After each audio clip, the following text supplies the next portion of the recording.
Tara, wala nang patumpik-tumpik pa dahil ngayong araw na ito ay gagawa tayo ng mas pinasarap na Kanto Fried Chicken. Tara, simulan na natin.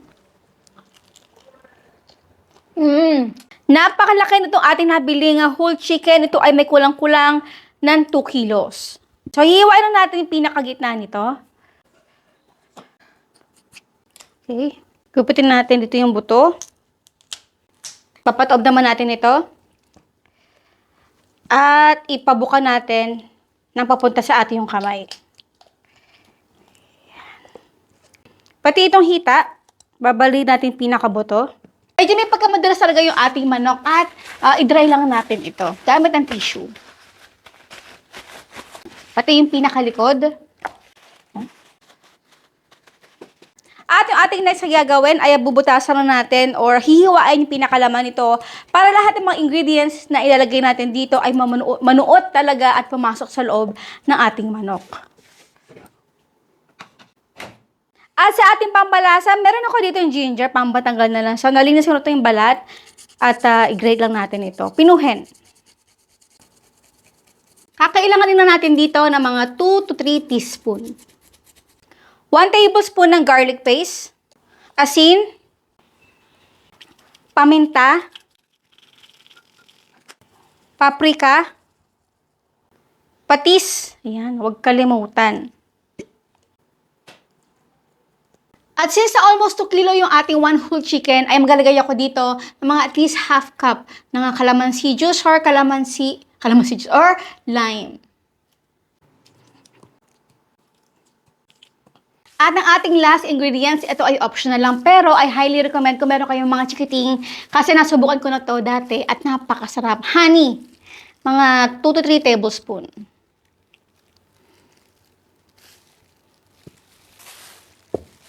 Then, i-massage natin. Pati pinakalooban na pinaghiwaan natin kanina. So, ito, pinapasok ko rin yan sa pinakaloob ng laman. Takpan natin at kailangan natin ito i-marinate for at least 2 hours. Harina. Cornstarch konti lang, mga 1/4. Asin. Paminta.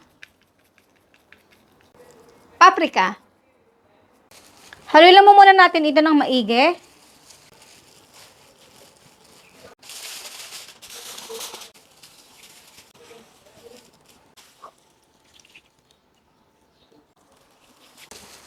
Ikautang natin ito ng maigi, pati mga singit-singit ng ating manok. Para naman talagang maging crispy. Crispy yung ating Kanto Fried Chicken style.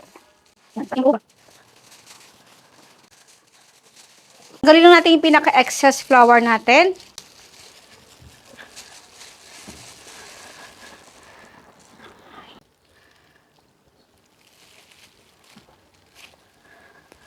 So dito guys ha, i-double fry natin yung ating Kanto Fried Chicken. Yung una ay nasa medium heat lang tayo para naman pag ito yung naluluto, pati yung loob ay talaga namang lutong-luto. Second, tatanggalin natin yung ating chicken.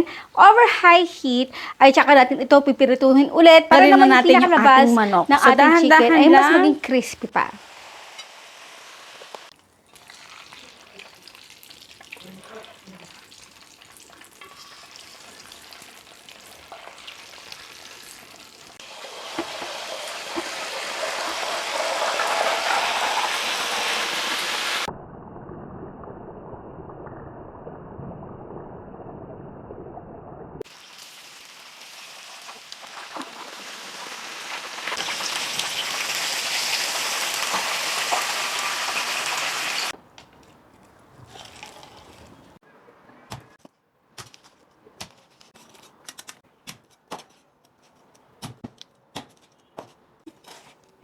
Wow.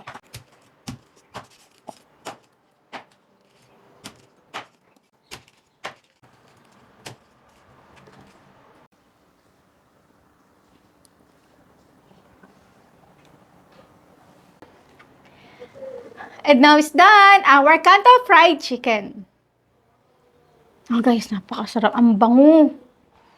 Hindi po sinunog yan ha. Tara na, subukan yung lagyan ng honey yung inyong chicken. Magiging ganitong kulay din. Lambot. Yan.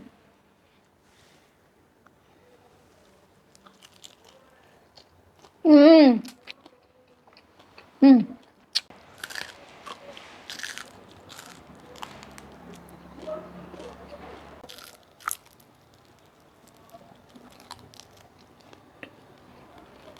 Ganito kalutong ang magiging manok ninyo kapag tinry nyo.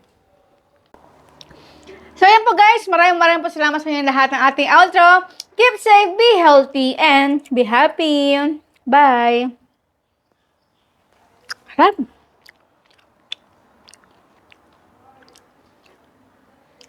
Apa? Nabarat.